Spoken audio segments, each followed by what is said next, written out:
Creativity is an addiction, but you can live with it by learning from it. And more importantly, you can listen to it in the way of creating with your creativity, understanding the value of being a creative mind without saying, I just don't have the time for this. Unplugged, because we will always say yes to creativity, totally uncut because we all make mistakes. So turn it into a tool. This is Arroe Unplugged. I write in a forest.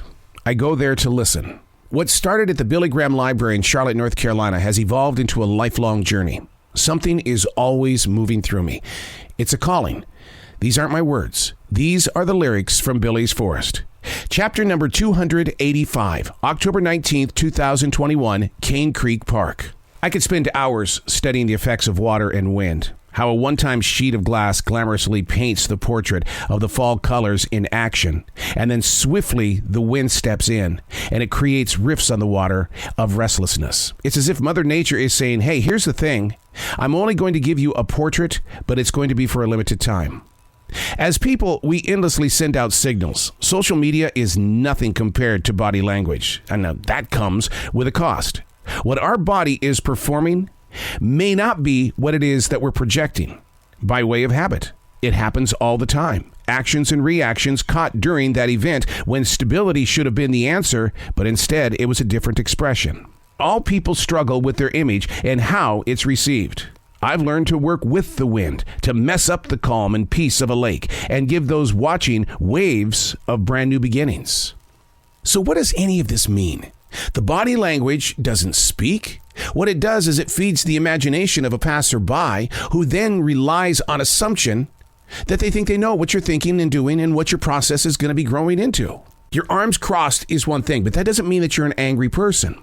When you look away when somebody's talking to you and you roll your eyes in a different direction, sure, that's body language saying, I really don't want to participate with this conversation or whatever. You know what I mean?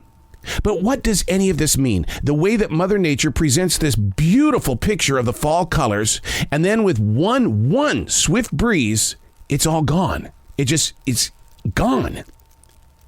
And we do the same as human beings with our emotions, with our body language. We will sit there and we project in a way to where somebody far away who's observing the beauty of life goes, whoa, what's their problem? When in fact, that wasn't even the situation where you are.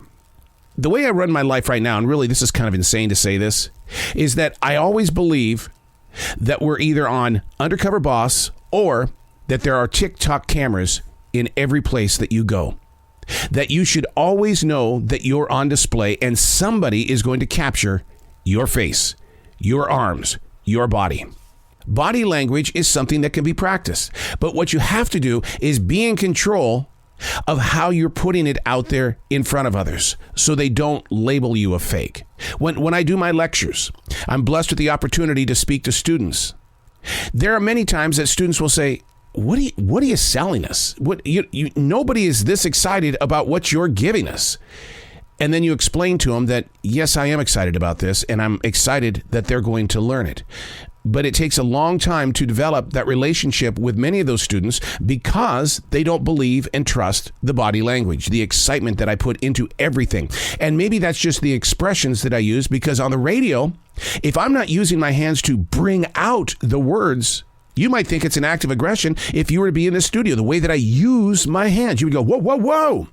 Why are you pointing your hands at me like that? Because I'm using my hands to form the inflection. So in reality, when we're standing face to face and we're having that conversation, I do use my hands. And so many times people will go, back it down. So to a passerby, maybe 15, 20 feet away, who's just observing life, if they see me using my hands, they might think, that guy's an angry man. He's always in some sort of confrontation with people. Not true. So therefore, what are you doing with your body language? What is your picture? If somebody is seeing something, because you've got a smile on your face, there's that lake showcasing all of those beautiful golden leaves in the fall. And all of a sudden, whoosh, here comes Mother Nature with that swift breeze, and it changes everything. Are we living our life the way that Mother Nature presents her portraits? It's only here for a limited time. And if it is the way that we're living our life, how are you presenting yourself in every step you take? How are you preparing yourself for that TikTok camera or Undercover Boss? It drives you crazy to think like this, doesn't it? But what happens is that how you are putting yourself in front of other people could be the very reason why other people are shying away from you. They don't want it. They don't need it. But what they do need is companionship, understanding. So there's one of the things that we do as martial artists. You could be a third-degree black belt like I am, but if I were in a room with all white belts, maybe a couple of yellow belts and a green, I would not be that third-degree black belt. What I do is I am trained to go to their level, to teach from that level. And that could be where we need to be in this present place of now. It's time to have compassion and empathy for those around us and not try to be overbearing with our body language. To be able to participate, but not to overdo what it is that you do. Watch yourself sometime.